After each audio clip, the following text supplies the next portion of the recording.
Right, it's about 18th of November. It's sometime during the daytime for a change.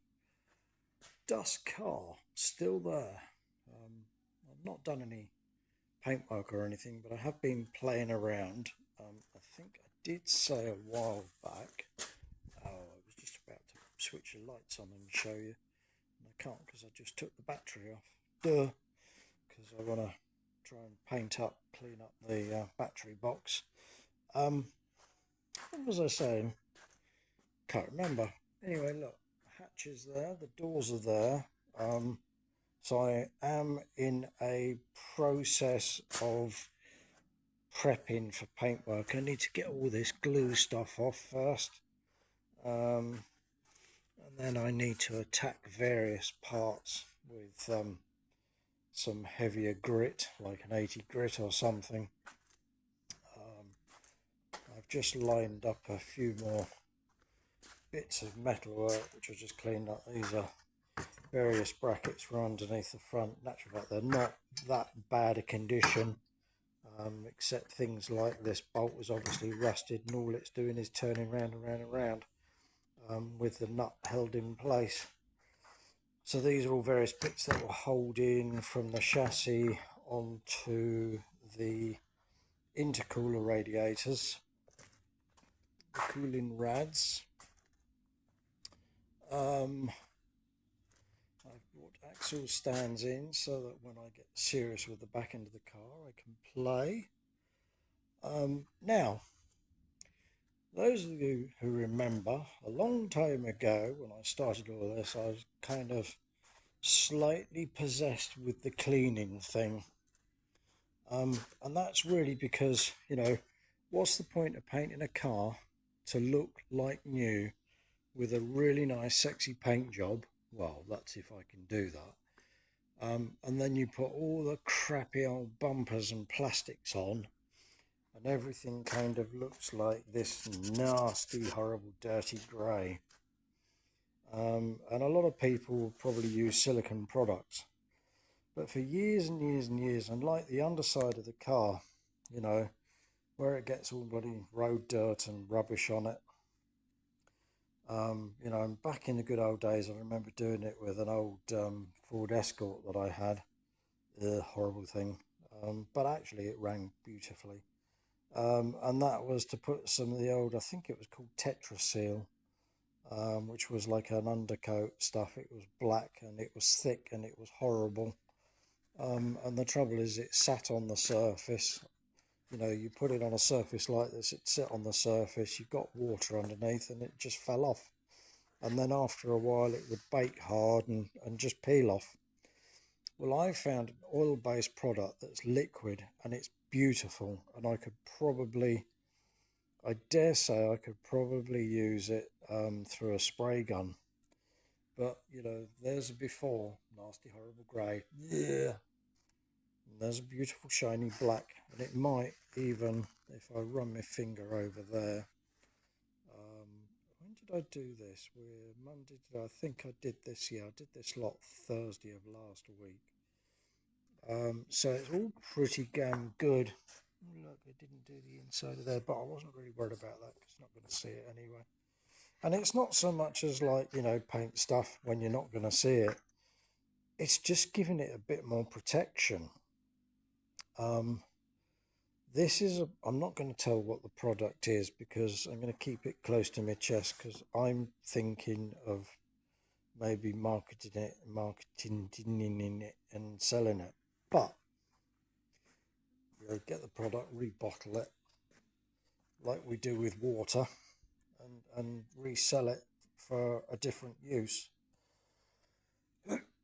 So I'm going to have a chat with people about, you know, obviously there's probably patents on this stuff and there might be prohibited uses on it. And I don't think it's flammable, incidentally. I didn't see a flammable sticker on the old packaging. But even like the trim just comes up beautiful. I mean, you know, this has always looked grey, dull, and I expect being slightly oily, it's just going to attract dust and stick.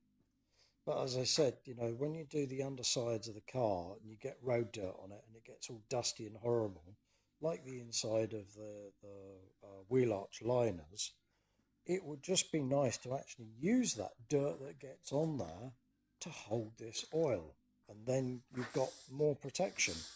But look at this, there's a box full of rear wheel arches, there's a front wheel arch liner in here. I've even managed to do rubber hoses. They clean up quite nice. They don't look new, but obviously, you know, they just look a lot cleaner and a lot better. But I've done a lot of the plastics, you know, all the these out. So, you know, here's one of the I think this is one of the rear. No, this might be a front back end of the wheel arch. But they just come out really nice, and because this is the roadside that's damaged with a little bit of pitting. I might even see if I can flake some of that off and flatten that, but you know, I'm not too bothered, because as long as it's black and it's shiny, it might stay black and shiny for a little bit longer. Like you see, after a few days it's still a bit wet, and I'm actually not worried about that, because you know, even with stuff that might be on the interior, or like these trims which are going to be on the sills, I will wipe them down, you know, with a damp cloth, not water damp, but with this product. Hopefully ladies with their dresses won't mess up, but the possibility of remarketing this product, you know, if I'm just going to reach in and grab there's a broken piece of, no, you bugger, you had to land that way. Here's a broken piece of that material, and look how much it stands out. It's just ridiculous. So everything comes up nice and shiny. So I've got like the plastics here, there's more bits and pieces that go on the car and hold bumpers on. You know, sure enough, yeah, I'm not going to be able to clean those, but they're much nicer looking to put on the car than they were when they were crap and dirty. So you see how much that horrible grey stands out there on that bit of broken piece. I think I'm onto a winner.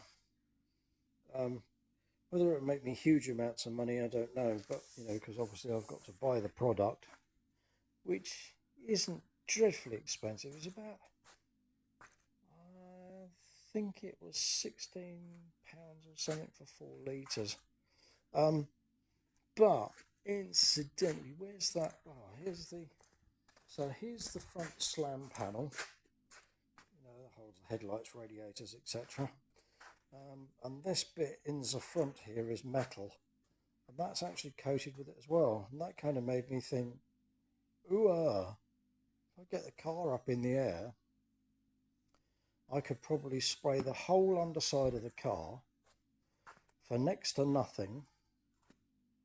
And then even when it comes to doing things like bumpers and stuff which are over the back there, I may be lucky to do all the trims and everything. I mean, look, here's some more trims here. Here's some more sill trims. I can't remember where this bit goes actually. But it's cleaned up really nice. It is a little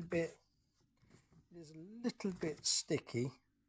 Not sticky, it's not even slimy. But I think, well, it does say when this product is used in the way it should be used, for the application that should be used, it says that it dries within sort of 48 hours. Well, I'll take that with a pinch of salt.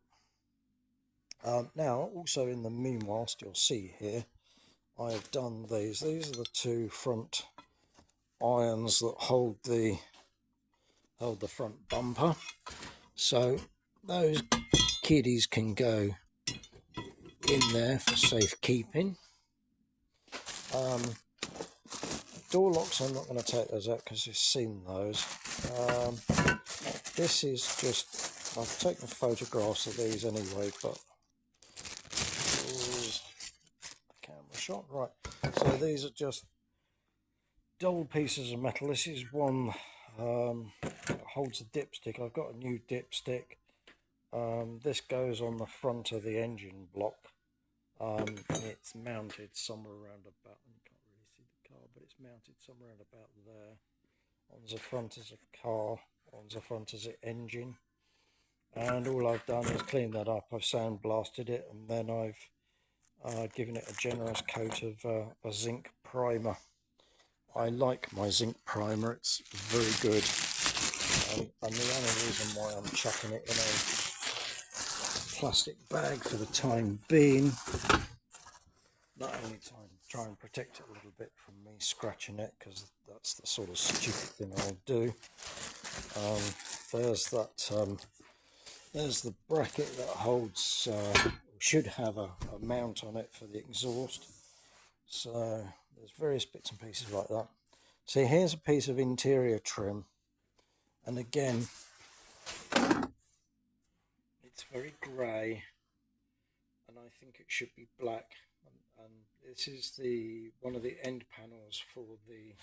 Actually, I can't remember if this is the fuse panel.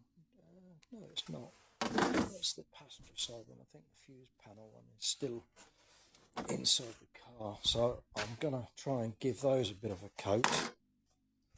Right, I think we're at 11 minutes, so I'm gonna give that stop that there, and then I'm gonna do some more. Pickle these bits and pieces. So I'm going to put some bits and pieces over here to do, like the battery box, etc. And then I should clean those up and maybe show you next time, but I don't know whether I can be bothered. It's all a bit boring. So yeah, trim. Give it a look at this this stuff. My wonderful product that I've discovered. We'll see how things go. Anyway, au revoir for the time being, and I'll speak to you on the next chapter. Bye for now.